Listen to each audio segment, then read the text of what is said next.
The stagecoach lurched to a violent halt, throwing Willa Harper forward against the leather seat as dust billowed through the windows like a living thing, coating her dark traveling dress and the precious letter clutched in her trembling hands.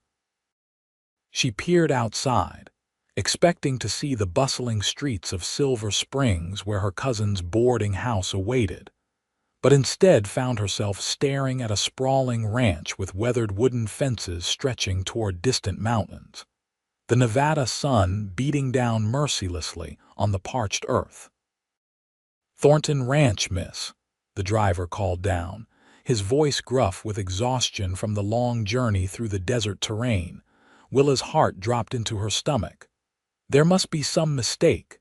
I paid passage to Silver Springs to the Henderson boarding house. The driver consulted his manifest, squinting at the faded ink. "Says here Thornton Ranch for Miss Harper. That is you, is it not?" "Yes, but I never requested this destination." She looked around desperately, seeing nothing but open land dotted with cattle and a large ranch house in the distance.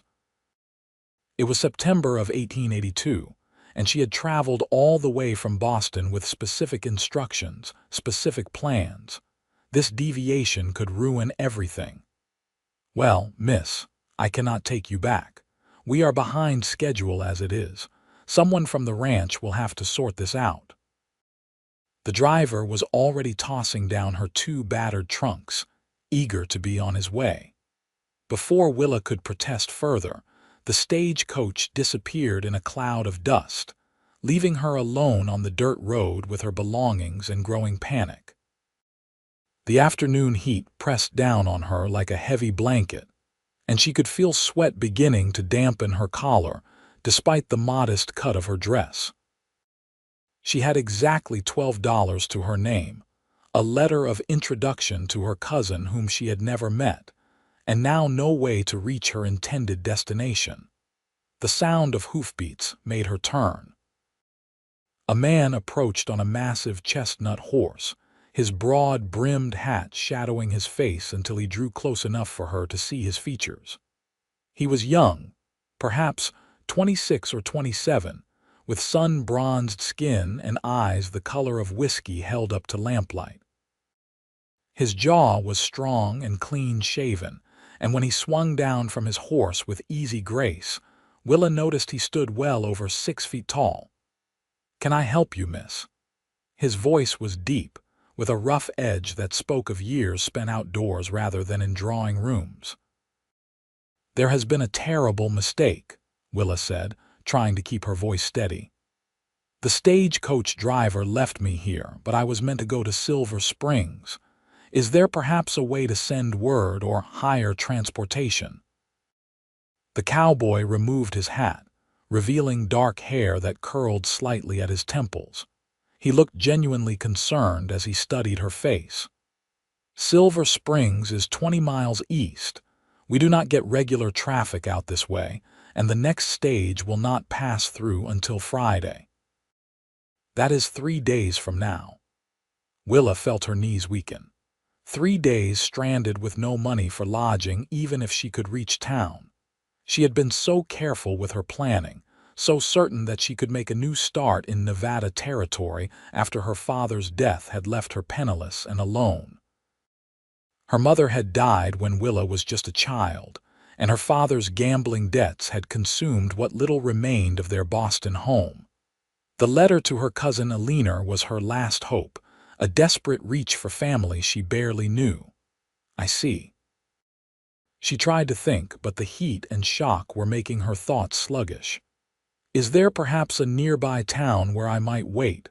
"Nothing closer than Tonopah, and that is 15 miles south." "Miss, you look about ready to faint. Why do not you come up to the house, get some water, and we can figure this out properly?" "My name is Marcus Ashford. This is my family's ranch." Willa knew she should be cautious about accepting help from strange men, but the alternative was standing in the blazing sun until she collapsed. Marcus Ashford had kind eyes despite his rugged appearance, and something in his demeanor suggested he was trustworthy. "Willa Harper," she said softly. "I suppose I have little choice but to accept your hospitality, Mr. Ashford. I apologize for the intrusion." "No apology needed. Looks like the mistake is on the stage company's part." He gestured to her trunks. "Let me load these onto the wagon. The house is just a quarter-mile up the road." As Marcus lifted her heavy trunks as though they weighed nothing, Willa studied him more carefully. His clothes were work-worn but clean, his boots dusty but well-made. Everything about the ranch spoke of modest prosperity rather than wealth, but also of pride and careful maintenance. The fences were mended, the barn freshly painted, the cattle she could see in the distance looking healthy and well-fed. He brought the wagon around and helped her up to the seat with a gentleness that surprised her given his obvious strength. As they rode toward the ranch house, Marcus asked, "What brings you to Nevada? You sound like you are from back east." "Boston," Willa confirmed. "I am traveling to meet my cousin. She runs a boarding house in Silver Springs and offered me a position helping her manage it. I have nowhere else to go." She was not sure why she added that last part, except that exhaustion was making her less guarded than usual. Marcus glanced at her with what might have been sympathy. "That is hard. I am sorry you are having a rough journey on top of difficult circumstances." His understanding, offered without prying questions or false comfort, loosened something tight in Willa's chest. "Thank you, and thank you for your help. I truly do not know what I would have done if you had not come along. Out here we help each other. That is just how it is." He pulled the wagon up in front of a large ranch house with a wide porch and shuttered windows. "Ma will be glad for the company. We do not get many visitors." The door opened before they reached it, and a woman in her early 50s stepped out, wiping her hands on her apron. She had Marcus's eyes and a face that had once been beautiful, now lined with age and sun but still striking. "Marcus, who is this?"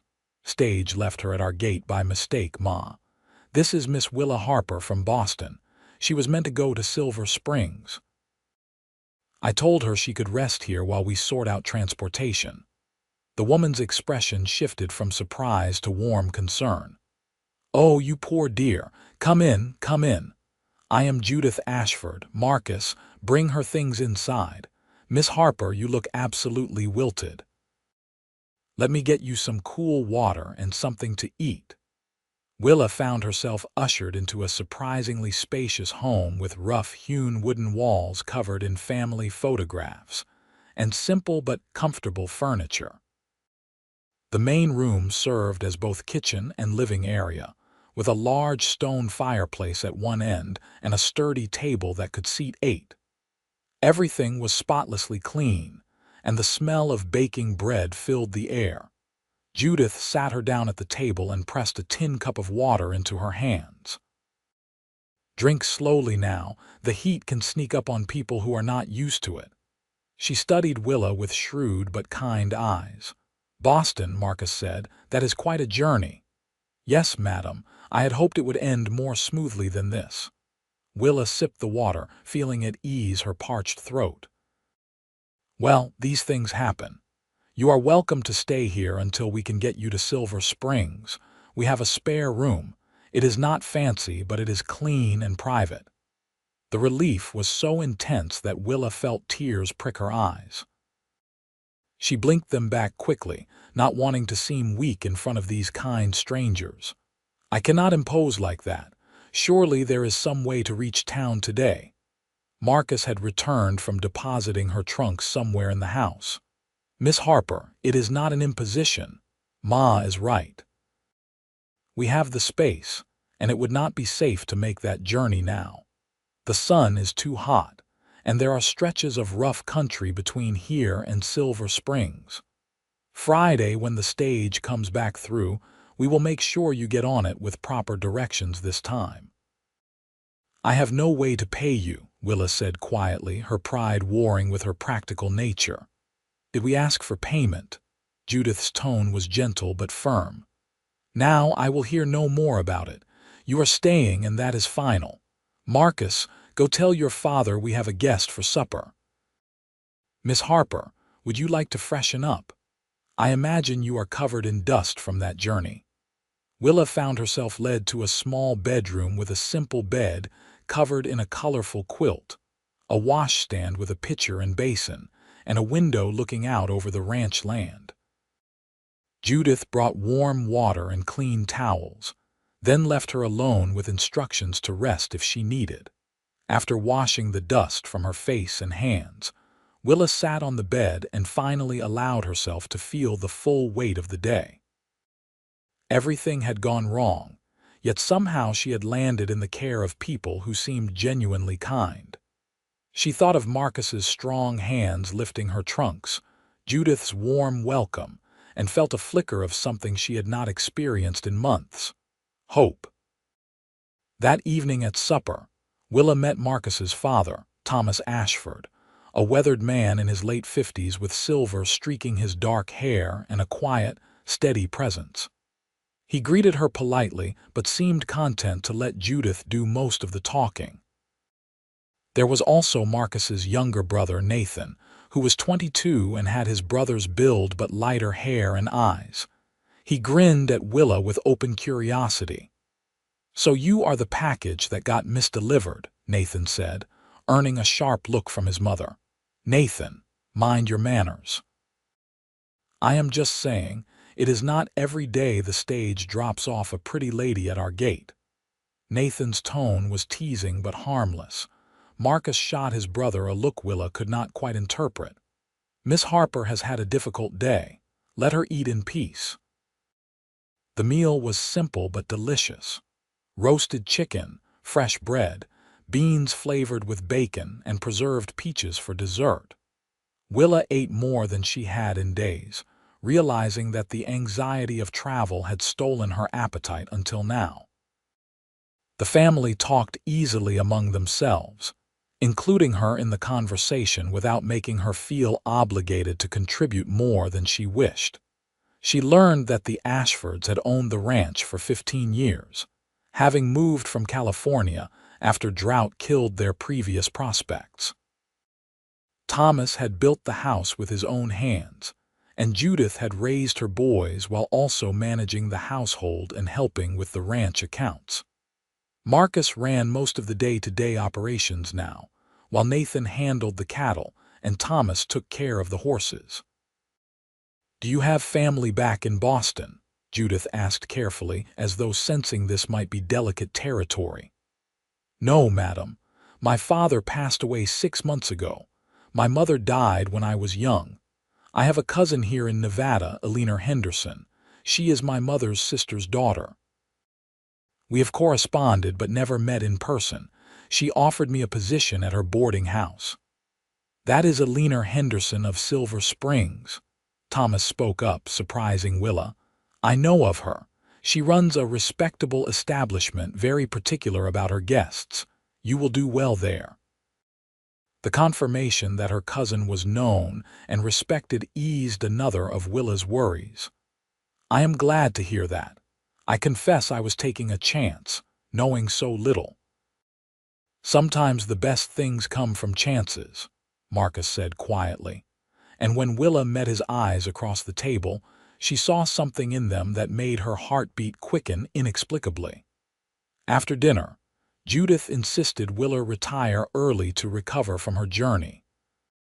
As she lay in the unfamiliar bed, listening to the night sounds of the ranch, crickets chirping and cattle lowing in the distance, Willa found herself thinking not about her uncertain future, but about Marcus Ashford's steady presence and kind eyes. The next morning, Willa woke to the sound of roosters crowing and sunlight streaming through her window. Someone had left a pitcher of fresh water outside her door, and when she emerged after dressing in her second-best dress, a simple gray cotton with black trim, she found Judith already busy in the kitchen. "Good morning, dear. Did you sleep well?" "Better than I have in weeks," Willa admitted. "Thank you again for your kindness." "Nonsense. Now can you cook?" I am making breakfast for the men, and I could use an extra pair of hands. Grateful for something useful to do, Willa rolled up her sleeves and set to work. She discovered that, despite her genteel Boston upbringing, she and Judith worked well together. Years of managing her father's declining household had taught Willa efficiency and resourcefulness, and Judith seemed pleased with her help. When Marcus came in from the early morning chores, his hair damp from washing at the pump, he stopped short at the sight of Willa working comfortably in his mother's kitchen. "Morning, Miss Harper. I see Ma has put you to work already." "I insisted," Willa said, flipping eggs with more confidence than she felt. "I cannot simply be a useless guest." "You could never be useless," Marcus said, then seemed to catch himself, a faint color rising in his tanned cheeks. "I mean, you are not a burden. You are welcome to rest if you prefer." Judith hid a smile as she set plates on the table. "Marcus, go call your father and Nathan. Breakfast is ready." The meal was lively, with Nathan regaling them with a story about a stubborn bull who had crashed through a fence the previous week. Willa found herself laughing genuinely for the first time since her father's death, and when she caught Marcus watching her with a soft expression, she felt warmth that had nothing to do with the morning sun streaming through the windows. After breakfast, Marcus approached her hesitantly. "Miss Harper, I need to ride out to check the south pasture, but I thought you might enjoy seeing some of the ranch. Would you care to come along? I promise it will not be too strenuous, and I will keep you safe." Willa knew she should probably stay at the house, maintain proper distance from this man she barely knew, but something in her yearned for adventure, for the open sky and a respite from her worries. "I would like that very much, though I should warn you, I have never ridden a horse." "I figured as much. You can ride with me. My horse is steady, and I will not let you fall." Judith packed them canteens of water and some bread and cheese, giving Marcus a look that Willa suspected held maternal warnings.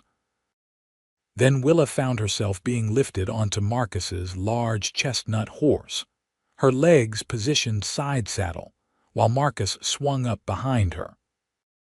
His arms came around her to hold the reins, and Willa was acutely aware of his solid warmth at her back, the strength in his body that felt protective rather than threatening. As they rode out across the ranch land, Marcus pointed out features of the terrain, explaining the challenges of raising cattle in Nevada's high desert. "Water is always the biggest problem. We have a decent well and a spring-fed creek that runs through our property, but in drought years, we have to make hard choices about how many head to keep." "It sounds difficult," Willa said, relaxing into the rhythm of the horse's movement and Marcus's steady presence behind her. "It is, but it is honest work. When you raise something from a calf, see it through to market, there is satisfaction in that. My father wanted us to have something of our own, not be at anyone else's mercy. I respect that." They rode through stands of juniper and sage, the landscape harsh but beautiful in its own way. Marcus showed her where eagles nested in the rocky outcrops and pointed out the distant peaks of the Sierra Nevada range.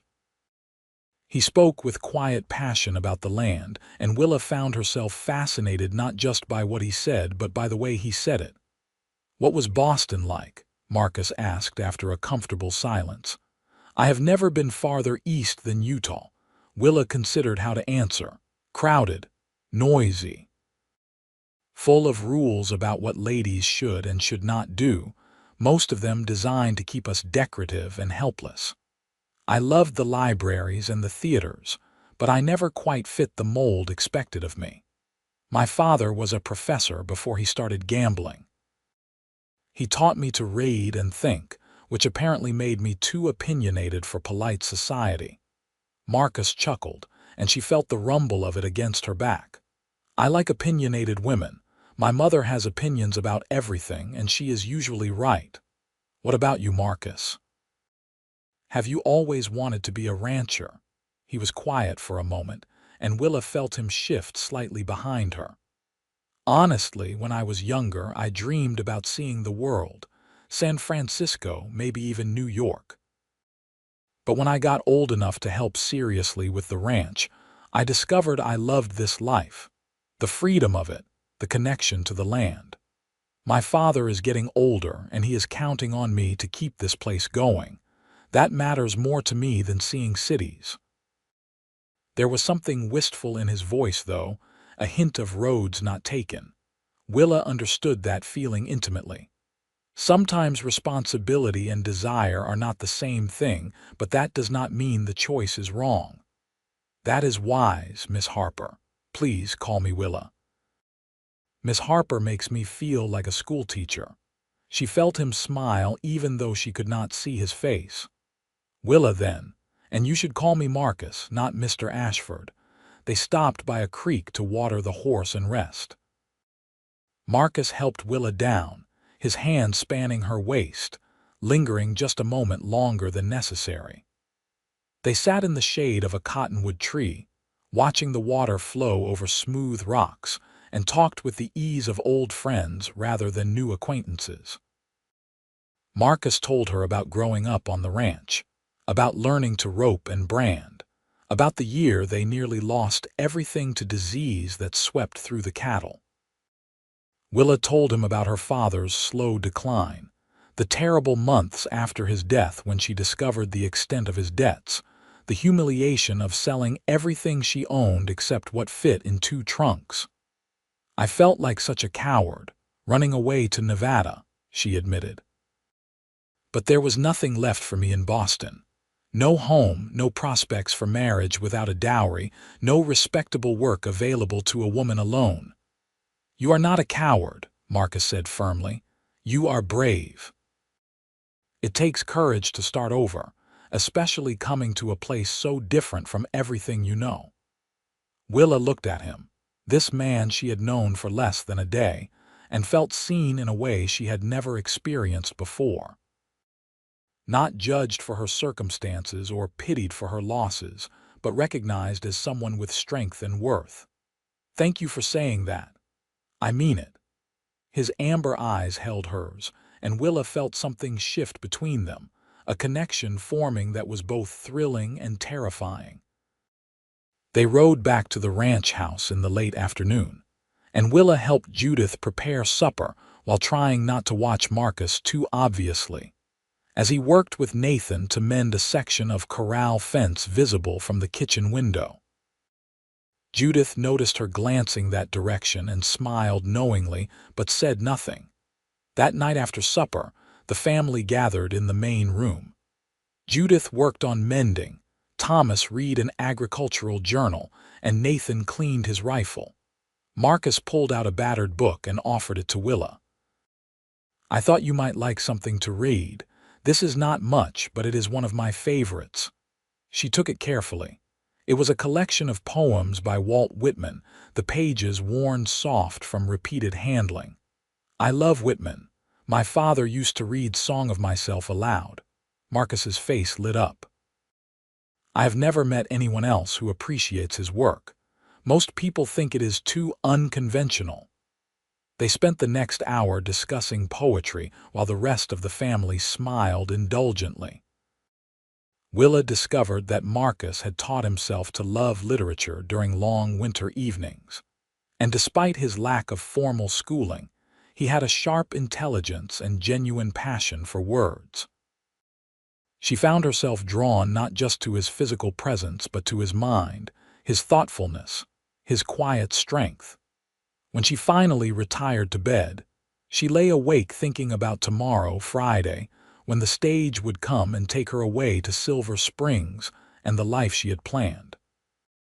The prospect no longer filled her with relief, but with something closer to dread. The next day passed too quickly. Willa helped Judith with household tasks, learning that ranch life involved not just cooking and cleaning, but also tending a large vegetable garden, preserving food, and managing a complex web of responsibilities. She found she enjoyed the physical work, the tangible results of her efforts. In the afternoon, Marcus taught her to throw scraps to the chickens without getting mobbed by the aggressive rooster. His hands covered hers as he showed her the proper motion, and Willa felt the touch burn through her skin like a brand. When she finally managed to scatter the feed effectively, Marcus grinned at her with such genuine pride that her heart turned over in her chest. "You are a natural," he said. "Another few days and you will be riding and roping with the best of them." The casual mention of more time together made Willa's throat tight. "The stage comes tomorrow." Marcus's smile faded. "Yes, it does." He looked like he wanted to say more, but Nathan called for his help with something, and the moment passed. That evening, Judith made a special meal, as though marking the occasion of Willa's last night. The food was delicious, but Willa could barely taste it. She felt Marcus's eyes on her throughout dinner, but whenever she looked at him directly, he glanced away. After the meal, Marcus asked if she would like to see the sunset from the ridge above the house. Willa agreed, and they walked up the gentle slope in silence heavy with unspoken words. At the top, they stood watching the sky blaze orange and pink and purple, the desert landscape transformed into something almost magical by the dying light. "Willa," Marcus said finally, his voice rough, "I need to tell you something, even though I probably should not." She turned to look at him, her heart pounding. "What is it?" "I know we have only known each other 3 days. I know it is not logical or sensible, but I cannot let you leave tomorrow without telling you that meeting you has been the best mistake that ever happened to me." Willa stared at him, hardly daring to breathe. "Marcus, you do not have to say anything. I just needed you to know. You could have a good life in Silver Springs with your cousin. I am not asking you to give that up. But if there is any chance, any possibility that you might feel what I feel, then I had to speak up before it was too late." "What do you feel?" Willa whispered. Marcus stepped closer, his eyes searching hers. "Like I have been waiting my whole life for you to show up at my gate. Like 3 days with you has mattered more than 26 years without you. Like if you get on that stage tomorrow, I will spend the rest of my life wondering what might have been." Willa felt tears slide down her cheeks. "I feel the same way. I have been trying not to because it is insane. We barely know each other. Then stay." His voice was urgent now, his hands coming up to gently cradle her face. "Stay and get to know me properly. Court me. Let me court you. If after a few weeks or months you decide I am not right for you, I will personally drive you to Silver Springs and wish you well. But give us a chance, Willa. Give this a chance." Every practical bone in Willa's body screamed that this was foolishness. She had a secure position waiting, a cousin expecting her, a plan that made sense. But when she looked into Marcus's eyes, she saw possibility and hope and something she had thought lost to her forever, a future built on love rather than necessity. "Yes," she heard herself say. "Yes, I will stay." Marcus made a sound between a laugh and a sob, and then his lips were on hers, gentle and questioning at first, then deepening as Willa wrapped her arms around his neck and kissed him back with all the longing and fear and hope churning inside her. He tasted like desert wind and coffee and promise, and Willa knew with absolute certainty that whatever came next, this moment was worth every risk. When they finally broke apart, both breathing hard, Marcus pressed his forehead to hers. "I will write to your cousin tomorrow. Explain the situation. We will do this right, Willa. Proper courtship, time to be sure. I'm not trying to trap you." "I know," Willa said softly. "That is part of why I said yes." They walked back to the house hand in hand, and when they entered, Judith took one look at their faces and broke into a wide smile. "Well, it is about time. I was wondering how long you two would dance around this." "Ma, we need to talk," Marcus said, but he was grinning. "Willa has agreed to stay for a while to see if we suit." Thomas looked up from his journal, studied them both carefully, then nodded with satisfaction. Good. She fits here. Welcome to the family, Willa, however long you choose to be part of it. The warmth of their acceptance brought fresh tears to Willa's eyes. Nathan whooped and declared he had known it from the start, earning eye rolls from everyone. That night, lying in bed in what she now thought of as her room rather than a temporary space, Willa marveled at how drastically her life had changed in just 4 days. The next morning, Marcus rode to Tanapa to send a telegram to Alina Henderson, explaining that Willa would not be coming to Silver Springs after all but expressing gratitude for the offer of employment. He returned with Alina's response, surprisingly understanding and even amused. If the man is worth it, you made the right choice. Come visit when you can. Family is family regardless. Over the following weeks, Willa settled into life at the ranch with surprising ease. She learned to ride properly, with Marcus as a patient teacher who did not laugh when she occasionally lost her balance. She helped Judith with the endless tasks of running a household, discovering she had a talent for organization that made certain chores more efficient.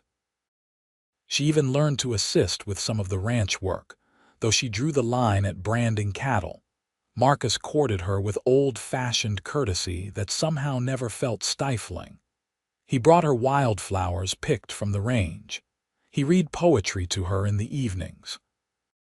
He shared his dreams for expanding the ranch, for building a future, and listened seriously when she offered ideas or opinions. They took long rides together, talking about everything and nothing, learning each other's hearts. At night, lying alone in her bed, Willa sometimes felt the pull of what might have been.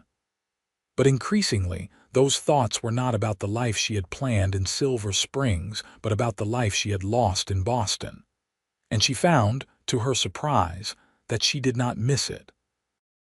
The woman she had been in Boston, constrained by society's expectations and her father's reputation, felt like a stranger.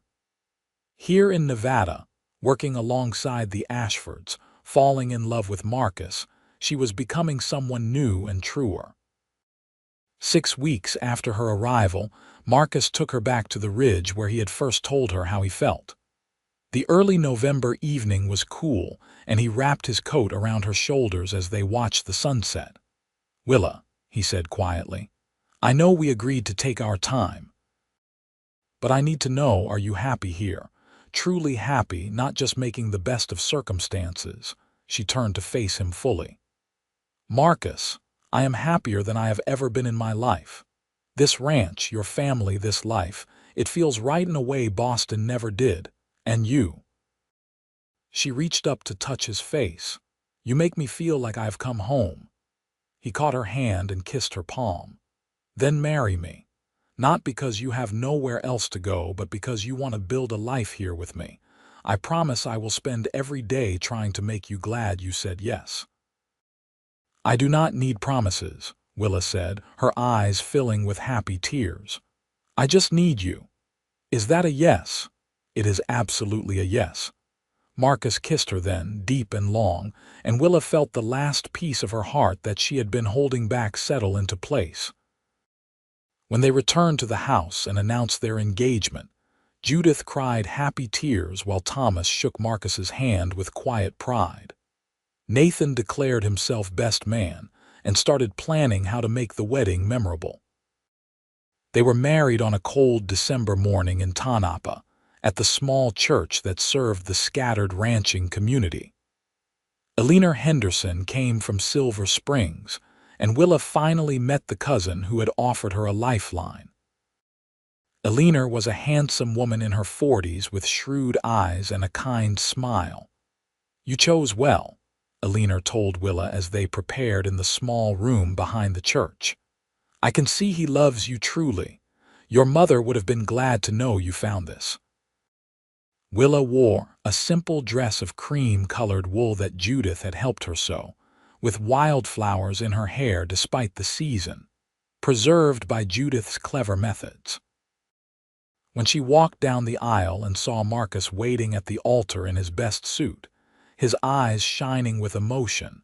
She knew she had been right to trust the crazy impulse that had kept her at the ranch. The ceremony was brief, but meaningful. When Marcus slid a simple gold band onto her finger and promised to love and honor her all his days, Willa felt the weight of her past finally lift. She was no longer Willa Harper, rootless and alone. She was Willa Ashford, beloved wife, part of a family, home at last. The wedding celebration at the ranch was modest but joyful. Neighbors came from miles around, bringing food and gifts and good wishes. There was dancing to a fiddle and guitar, and Marcus waltzed Willa around the barn they had cleared for the occasion with surprising grace. "Where did you learn to dance?" she asked, laughing. "My mother insisted. She said no son of hers would grow up unable to properly court a lady." He spun her gently, his hand firm at her waist. "I am glad she did now." When the celebration finally wound down and the guests departed, Marcus carried Willa over the threshold of the ranch house to the room they would now share. He set her down carefully, suddenly looking nervous. "I want you to know," he said quietly, "I will never take for granted what you gave up to be here. Your whole world, everything familiar. That matters, Willa, you matter." She pulled him down for a kiss. "I gave up a life I never fit into for one that was made for me. That is not sacrifice, Marcus. That is finding where I belong." Their wedding night was tender and sweet, marked by gentle discovery and whispered promises. Afterward, lying in Marcus's arms, Willa watched moonlight stream through the window and felt peace settle over her like a benediction. All the fear and uncertainty of the past months had led her here, to this moment, to this man, to this life. The first years of their marriage were not always easy. Ranch life was demanding, and there were challenges Willa had never imagined. A harsh winter their first year killed several head of cattle and tested everyone's endurance. The following summer, drought threatened their water supply, and Marcus worked himself to exhaustion digging a new well. But there were triumphs too. Willa took over management of the ranch accounts and discovered she had a head for business that helped them make smarter decisions about when to sell cattle and how to invest their modest profits. She started a larger vegetable garden and learned to preserve enough food to see them through the hardest months. She became skilled at riding and even learned to help with some of the calving, though she still insisted that branding was Nathan's domain. Most importantly, her relationship with Marcus deepened into something both passionate and comfortable. They learned each other's rhythms, how to work together and support each other through difficulties. They learned to fight fairly, to forgive quickly, to laugh often. Marcus still brought her wildflowers and read her poetry. Willa still challenged his ideas and pushed him to consider new approaches to old problems. They were partners in every sense of the word. In the spring of 1884, Willa discovered she was pregnant. The news brought joy and terror in equal measure. Judith, delighted at the prospect of a grandchild, took Willa under her wing with advice and reassurance. Marcus became almost comically protective, trying to prevent Willa from doing anything he deemed too strenuous, until she finally sat him down and explained firmly that she was pregnant, not made of glass. "I carried feed buckets yesterday, and I will carry them today," she told him, hands on her hips. "This baby is going to have a mother who is strong and capable, and I cannot be those things if you wrap me in cotton wool." Marcus held up his hands in surrender. "Yes, madam, I just worry." "I know," she said, softening. "But trust me to know my own limits, and I promise I will not take foolish risks." Their son was born in late November during an early snowstorm. The labor was long and difficult, and there were moments when Marcus, pacing outside the bedroom while his mother and a neighbor woman attended Willa, feared he would lose her. But Willa was strong, and when he finally heard his son's first wail, followed shortly by Judith calling him inside, the relief nearly brought him to his knees. "Willa!" He rushed to the bedside where she lay exhausted but smiling, a tiny bundle in her arms. "We have a son," she said softly. "A beautiful, perfect son." Marcus looked down at the red-faced infant and felt his heart expand in a way he had not known was possible. "He is perfect. You are perfect. God, Willa, I love you so much." They named him Michael Thomas Ashford, after no one in particular, but because they both liked the strength of the names. Michael was a good baby, healthy and alert, and watching Willa with their son made Marcus fall in love with her all over again. Life settled into a new rhythm with a baby in the house. Willa managed motherhood with the same practical competence she brought to everything else, though she was not too proud to accept help from Judith.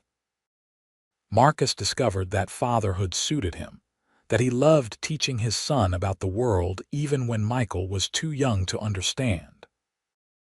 Nathan, now 25, announced his intention to start his own small spread on the western edge of the ranch property. And though they would miss having him in the house daily, the family supported his dream. Thomas, now 60, began stepping back further from the hard physical labor, letting Marcus and Nathan handle more of the demanding work. When Michael was 2, Willa became pregnant again. This time she was less frightened, more confident in her body's ability to bring a child safely into the world. Their daughter was born in the summer of 1887, a relatively easy birth that left Willa tired but triumphant. "What should we name her?" Marcus asked, holding his tiny daughter with practiced ease now. "I was thinking Margaret after my mother," Willa said. "With Rose as a middle name if you like it." "Margaret Rose Ashford," Marcus tested the name. "It is beautiful. She is beautiful. You give me such gifts, Willa." "We give them to each other," Willa corrected gently. The years continued to roll past, bringing changes and challenges. In 1889, Thomas passed away peacefully in his sleep at age 63, leaving the ranch fully in Marcus's capable hands. They mourned him deeply, but found comfort in knowing he had died content, surrounded by family he loved. Judith continued living with them, now a devoted grandmother who doted on Michael and Margaret.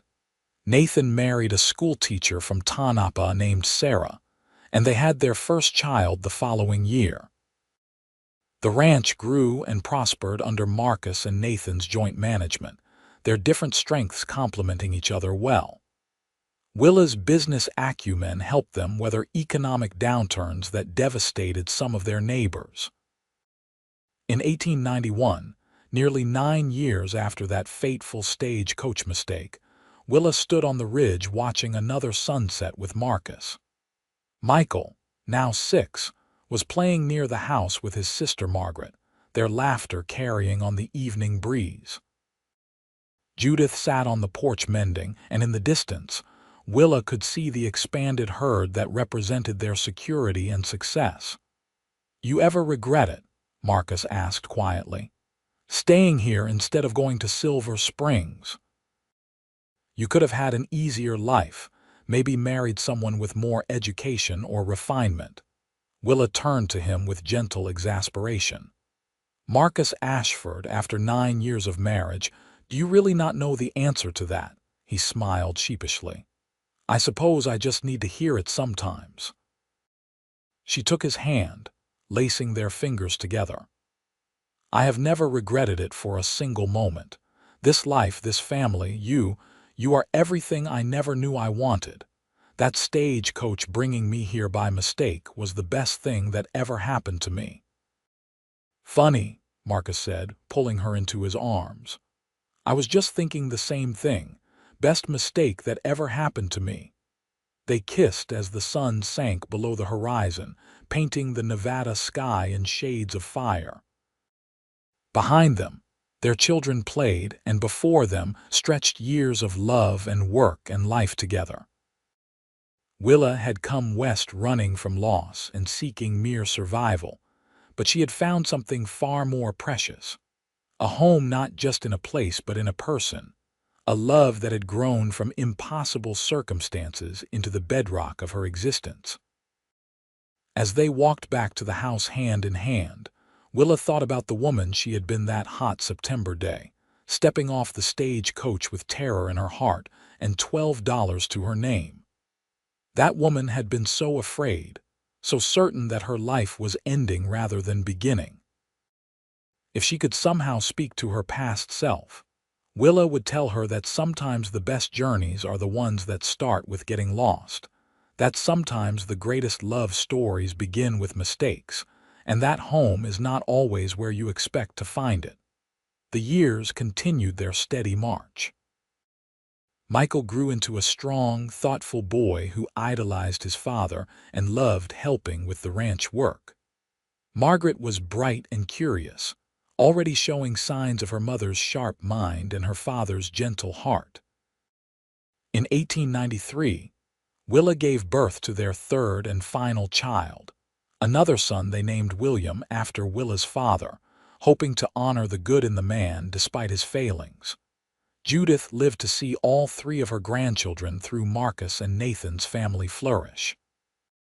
She passed away in 1895 at 67, in her sleep like Thomas before her. Her loss was profound, but Willa took comfort in knowing that Judith had lived to see the family she built continue and thrive, that she had died knowing her sons were happy and secure. As the new century approached, Marcus and Willa found themselves entering middle age, their children growing toward independence. They had weathered drought and disease, economic panics and personal losses, and their love had only grown stronger through it all. The ranch was now firmly established, profitable enough to provide security but never making them wealthy, which suited them fine. On a cool evening in late 1899, as the 19th century prepared to yield to the 20th, Marcus and Willa once again stood on their ridge watching the sunset, a ritual they had maintained throughout their marriage whenever life allowed. 17 years, Willa said softly. 17 years since I stepped off that stagecoach in the wrong place. The right place, Marcus corrected. It was always the right place. We just did not know it yet. Willa leaned into him, fitting against his side as perfectly as she had that first day they rode together. I used to wonder sometimes what my life would have been like if the stagecoach had taken me to Silver Springs as planned. Eleanor offered me security, a respectable position, a predictable future. And now I know that security without love is just another kind of poverty. Eleanor lived a good life, but she lived it alone. I have had you, had our children, had this wild, difficult, beautiful life. I would not trade a single moment of it for all the safety in the world. Marcus kissed the top of her head. I wake up some mornings and still cannot quite believe you are real, that you chose me, that we built all this together. You made me better than I would have been alone, Willa. You challenged me and supported me and loved me even when I was stubborn or foolish. That goes both ways, Willa said, turning to face him. You saw me, Marcus, really saw me when I was lost and broken. You gave me space to become who I was meant to be. You never tried to make me small or quiet or conventional. You let me be myself, and that might be the greatest gift anyone has ever given me. They kissed as the last light faded from the sky, two middle-aged people still deeply, passionately in love, still partners in every sense of the word. As stars began to appear in the darkening sky, they walked home together to the house that Marcus's father had built, the house where they had raised their children, the house that held nearly 2 decades of memories both joyous and sorrowful. Inside, Michael was reading to his younger siblings, practicing the teaching skills he hoped to use one day. At 15, he was already taller than his father, and showing every sign of becoming the kind of man who would honor the Ashford name. Margaret, 12, looked up from the arithmetic problem she was working and wrinkled her nose at her mother. "Mama, why does mathematics have to be so complicated?" "Because life is complicated," Willa said, coming to look over her daughter's shoulder. "But once you understand the principles, it becomes easier. Here, look at it this way." As she helped Margaret work through the problem, demonstrating the logic in a way that made her daughter's face clear with understanding, Willa felt Marcus's eyes on her and glanced up. He was watching her with the same expression of wonder and love he had worn on their wedding day, and her heart swelled. This was her life now, had been her life for 17 years. Helping with arithmetic, reading stories, managing accounts, riding range, planning meals, mending clothes, loving Marcus, raising children, building a legacy. It was not the life she had been raised to expect, not the life Boston society would have approved of, but it was hers, wholly and completely. William, 6 years old and the baby of the family despite his protests that he was practically grown, climbed into Marcus's lap and demanded a story. Marcus obliged, spinning a tale about a brave cowboy and a magical horse, his voice low and soothing. Willa listened while helping Margaret with another problem, marveling at how this simple domestic scene contained everything that mattered to her. Later, after the children were in bed, Marcus and Willa sat together in the main room enjoying the quiet. Willa was mending one of William's shirts, torn in some adventure or another, while Marcus reviewed the accounts she had prepared. "We had a good year," he said with satisfaction. "If the weather holds next spring, we should be able to expand the north pasture like we have been planning. We should also think about setting aside more money for Michael's future," Willa said thoughtfully. "He is talking more seriously about wanting to attend the university in California, study agriculture science." Marcus looked up, surprise and pride mingling on his face. "Really? I thought he would want to stay on the ranch." "He does, eventually.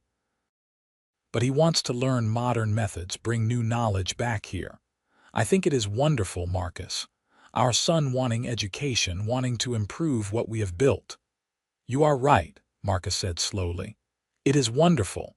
We will make it happen, whatever it costs." "All three of them should have opportunities we never had." "We had the opportunity that mattered most," Willa said softly. "We had each other." Marcus set aside the accounts and crossed to her, taking the mending from her hands and pulling her to her feet. He wrapped his arms around her and they swayed slightly in a dance only they could hear. "You remember our wedding?" he asked. "Dancing in the barn, you in that cream dress, me terrified I would step on your feet." "You did step on my feet," Willa reminded him, laughing. "Twice. And I did not care even a little bit because I was so happy." "I want you to know," Marcus said, suddenly serious, "that you made me the man I am. Before you came, I was just going through motions, living a life that was expected of me. You taught me that life could be more than duty. You taught me partnership and passion and what it really means to love someone." Willa felt tears prick her eyes. After 17 years, Marcus could still move her to tears with his honesty and emotion. "You did the same for me. You showed me that I could be strong and soft, capable and vulnerable. You made me believe I deserved love, deserved happiness. That gift changed everything." They held each other in the lamplight, two people who had been strangers brought together by a simple mistake, who had built a life and a love that would endure whatever came next. Outside, the Nevada wind whispered through the sage, and somewhere in the darkness, their cattle lowed softly. This was the sound of home, the sound of a life well lived. The turn of the century brought changes to Nevada and the wider world.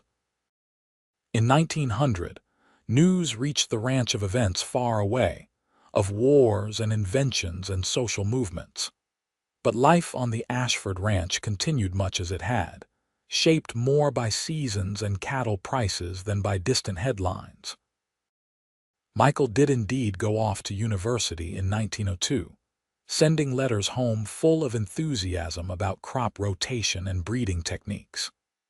Marcus read these letters aloud at dinner with obvious pride, and Willa felt her heart swell knowing their son would return to make the ranch even stronger. Margaret surprised everyone by falling in love with the new doctor who opened a practice in Tonopah. At 18, she married Henry Walsh, a kind man 10 years her senior who respected her intelligence and independence. They settled in town, but Margaret visited the ranch often, and Willa was glad her daughter had found the kind of partnership she herself enjoyed with Marcus. William, growing like a weed and every bit as strong and stubborn as his father, showed signs of being the one who would truly inherit Marcus's passion for ranching. While Michael loved the land intellectually, William loved it bone deep, the way Marcus did.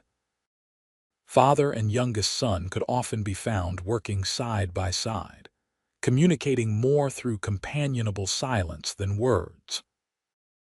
In 1905, when Willa was 43 and Marcus 49, they celebrated their 23rd anniversary with a journey to San Francisco, their first major trip since Willa's arrival in Nevada. Nathan and his family managed the ranch in their absence, and Willa and Marcus spent 2 glorious weeks exploring the city, attending theater performances, walking along the waterfront, staying in a hotel that felt impossibly luxurious after ranch life. On their last night in the city, dining at a fine restaurant, Marcus reached across the table and took Willa's hand. "Thank you for this. I know I said I did not need to see cities, but sharing this with you has been remarkable. We should do it more often," Willa said, smiling. "We have worked hard. We deserve to enjoy the fruits of that work sometimes." "As long as I am with you, I am enjoying life," Marcus said simply. They returned to the ranch renewed, with stories for their children and a deeper appreciation for the life they had built.